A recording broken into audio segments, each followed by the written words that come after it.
I want to get into Payton's story about a turtle. My tortoise, whatever, because there's a turtle vibe going on right now. Is there? There is, and I'll explain after you tell your story. Okay. Well, I'll just tell you real quick. Okay. You got the Teenage Mutant Ninja Turtles, right? I think they're remaking that, right? If you watch Sweet Tooth, which is number 2 on Netflix right now, I think Sweet Tooth.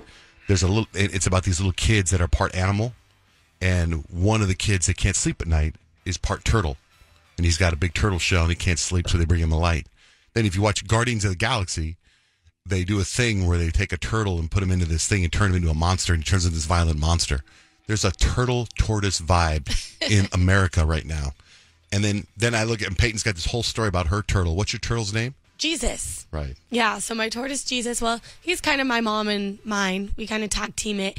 But anyway, so this weekend on Friday, my mom sent in our family group chat like an urgent, frantic text with a picture of a destroyed habitat, of Jesus's habitat was completely destroyed. So my mom left for like 30 or 45 minutes. And she got home, she checked the backyard because, you got to give the tortoise some, like, sun. Like, they need that so their shell can grow the right way or whatever. And so she walked outside, and his habitat was all over the floor. The glass table that he was on was completely shattered, and Jesus was nowhere to be found. So my mom is freaking out. She is set on the fact that a bird attacked the table and ate him, and he's gone forever, right? So because he's little, right? He's probably about maybe 2 inches, like 2 by 1. Like, he's very little, but he's probably about 1.5. But so we couldn't find the tortoise, and my mom's like devastated at the fact that the tortoise is dead. And I'm like, no, there's no way. Like, I don't feel like a bird would come and attack a table like that. The way that the table shattered, I'm like, there's no way that happened. Like, wind took it, or maybe because it's starting to get warm out here, the weather is changing. Like, maybe the glass just shattered, and he just ran away somewhere. But she was like, no way. A bird got him. He's dead. And it was devastating, right? So I went over on Saturday. We couldn't find him. There was nowhere to be found. I'm looking in the rocks. I'm digging up holes. Like, I'm trying to see if he was hiding or if he was traumatized or whatever it was. So Saturday goes by, nowhere to be found.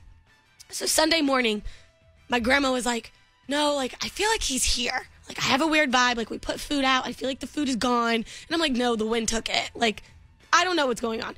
So Meme puts out the food, and then she comes down. She's like checking every 30 minutes. And the second time she checks, there's little Jesus on the plate. And it was like emotional. Like, we all were so upset. Like, I cried. And I was literally praying over this tortoise. I was like, please come home. Like, we love you. We want you to be here. Like, and it was like so upsetting to me to think that a bird ate him. Like, I could not wrap my head around that. I was like, no, he's hiding. So literally it was so funny because we're like, his name's Jesus, right? He died on a Friday and he resurrected on a Sunday, just like his given name. Like, he is the second coming. He's off by a couple weeks. Yeah. But he is the second coming. So tortoises are slow. Excited.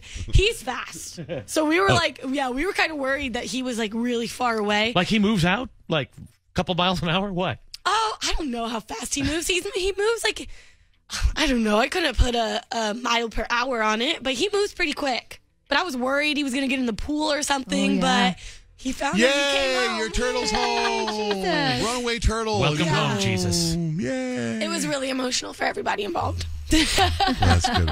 Real happy. Did you guys happen to watch the Suns game last night? A little bit. Yeah. No. Did you see? So this. Wild. So get this. Did you see the part with the owner? The new owner of the Suns? What You guys happened? didn't see this? Okay. Oh, my God. This is like the biggest thing in basketball right now. This is everywhere. So the ball goes out of bounds. And you know the new owner of the Suns, that guy's name is Matt Ishba or something like that. He's a guy I really want to meet. I think he's fascinating. The ball goes out. The player, I can't remember which Suns player, goes out of bounds. And then the owner of the Sun got the ball and held it under his armpit. And that Jokic guy from the Nuggets grabs it out of his hand. And they get into like this scuffle. And then Jokic elbows him and he knocks down the owner of the Suns back in his chair. Whoa. It's freaking nuts. And then another Suns fan grabs Jokic. So they eject that Suns fan. So then they go to commercial and all the announcers are like, they should have kicked the owner out.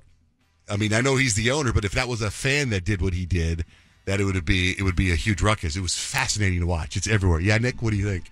What? Apparently, this is something that like Jokic does too. Apparently, it's like to get a 5-4 advantage, like on the court. Like he tries to get the ball, and inbound it as quickly as he can. Oh, because the player's up. Because the player's down. Right. And so, like, that's, like, his thing, and he was explaining it, and he was like, they should have kicked him out. They should have kicked him out. Yeah. Oh, so the owner stalled the game. Let's see what he did.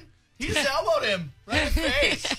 Yeah, it's like he would have had the ball then because this other Right. Suns player was like in the crowd on the I can't remember who it was, but it was fascinating to watch. And it's I've already seen it all over memes. I've already seen the I haven't interviews. seen it anywhere. Oh man, it was so interesting because when you're watching a sporting event, and I'm new to sports, after a while it's the same. You're just watching it, but to see this, you're like, whoa, what happened?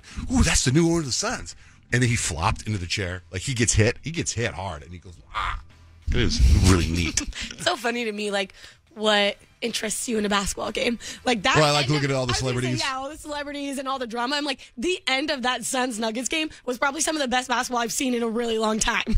So I'm all Yeah, the whole game was great. That game was nuts, man. Yeah. The back-to-back threes. I was like, what is going on here? Oh, and Isaiah Thomas from the Detroit Yeah, I Pistons. saw that on he's Friday, sitting next right? but he was sitting next to the owner yesterday too. Oh, okay. Like you see Isaiah get in on it too. It was fascinating. It was just it was a lot of fun.